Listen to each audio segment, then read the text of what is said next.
ไม่สูงค่ะเมื่อในเป็นวันที่6เดือนธันวาคมที่12ปี2025เป็นวันเสาร์ในตอนแรกข่าวใส่หมอหอมมีข่าวเงาที่มาปืนเผาในค่ะก็ตีเลยว่าเป็นข่าวเงาใหญ่ก็ว่าไรคะนะดังปอตอนเรียนลิ้นในเป็นปางตึกข่าวแห้งหมากมาตกตั้งฝั่งเมืองไทยแหวก็มีก้นไหลเจ็บกว่าในค่ะเนาะตาก้อนหนึงในเจ็บหาวแห้งไว้เฮ็ดจังไหนคะ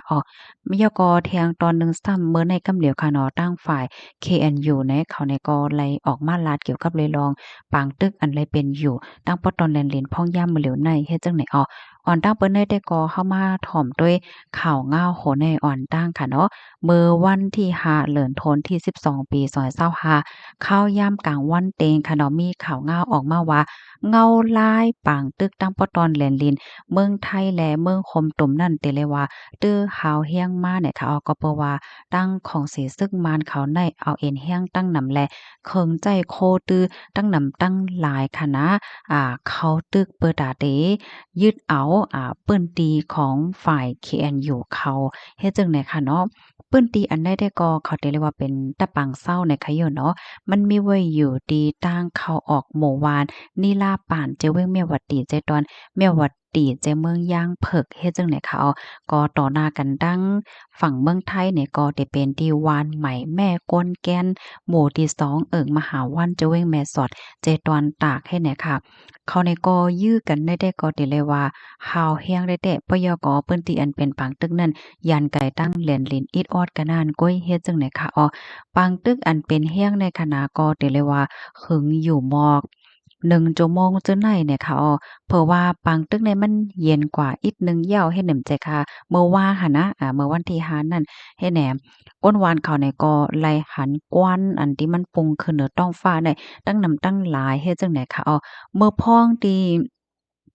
ทั้ง2ฝ่ายยื้อกันอยู่ฮาวๆแห้งๆนั่นค่ะนะเขาเนี่ยก็ใจตั้งหมักกอง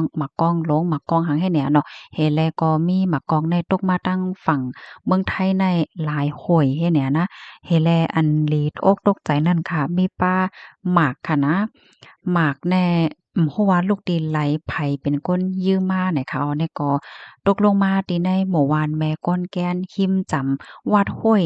มหาวงศ์หมู่ที่เก่ามหาวันเจาเว้งแม่สอดเจตวนตากนะคะก็เลยคบทบหันก้นไทยค่ะนะไล่หับเจ็บกว่า2ก่อนะคะตาก้อนหนึงในชื่อห้องว่านายสมจำปาอายุไล68ปีค่ะเมื่อพ้องตีส่วนตัวว่าอยู่ดีในเฮิรนของตัวเจ้าเก่าค่ะนะก็ถูกย่าจากหมากเฮ็ดนะคะเหี่ยวก็นอนเฮก็เดี๋ยวเลยว่าเจ็บแรงค่ะนะ อัน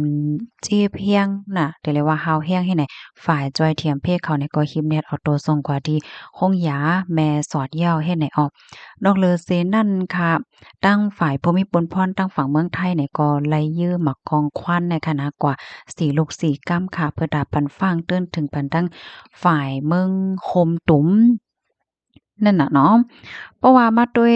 เงาลายตั้งปอตอนนั้นแหละมันไข่ย้ามไว้น่ะค่ะเนาะตั้งของเสียซึ่งมาและตั้งชื่อย่างเขียนอยู่เขาในเขาก็ปึดยื้อแลตึกกันแฮงแท้ๆเฮ็ดจั่งใดคะอยู่ดีผู้ใหญ่ก้นหลงที่ในหมู่วานที่วานแม่ก้นแก้นเนี่ยก็ไล่เปิ้นเผาเสียงจ้อมสายลมค่ะเนาะให้ก้นวานก้นเมืองได้หาเปิ้นที่อันลอดเพยก็ซ่อนตัวไว้อยู่ที่ลอดเพเปิดตาเต็มญาจากหมากว่าจากหมากกองว่าซองว่าเจิ้นได้เฮ็ดแหนคะเฮียวแลข้าวยามสืบมาค่ะเนาะก็ไลฮู้ว่าอันของสีซึกมานเขาเนี่ยเขาคาดใจเนี่ยเขาใครกว่าเอาตีปางเศร้าเปิ้นฮ้องว่าป่าสักปางตะปางเศร้าเนาะแต่เรียกว่าตะปางเศร้าป่าสักของฝ่ายซึกย่างเขาให้ไลเฮ็ดจังเนี่ย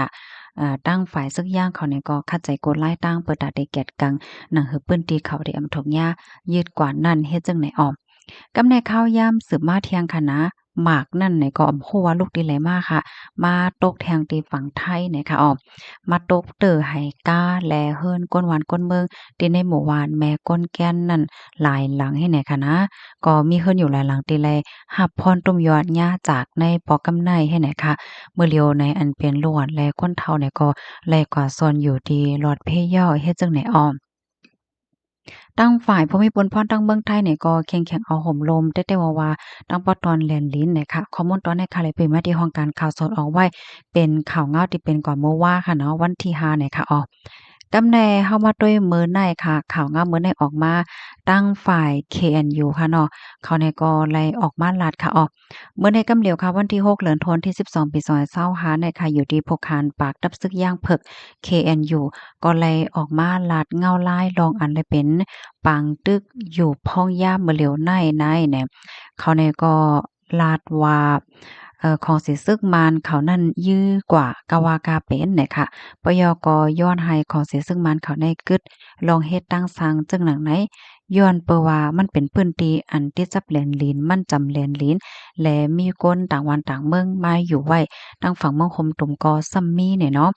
ลองปึดตึกที่อันเกิดขึ้นได้ในเฮ็ดให้ก้นต่างเมืองที่อันอยู่ไว้ตั้งฝั่งเมืองคมตุ่มตั้งนำคณะหญ้าจากหมากหลายก่อให้ไหนออกและเมื่อวันที่5นั่นก็มีก้นนอกเมืองถูกหญ้าจากหมาก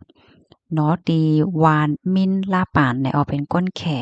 สีก่อเฮ็ดไหนค่ะกำนันแลย้อนให้ของสิซึ่งมันเขาในกึดกำเหลียวเคียนต่อนับย้ำต่อ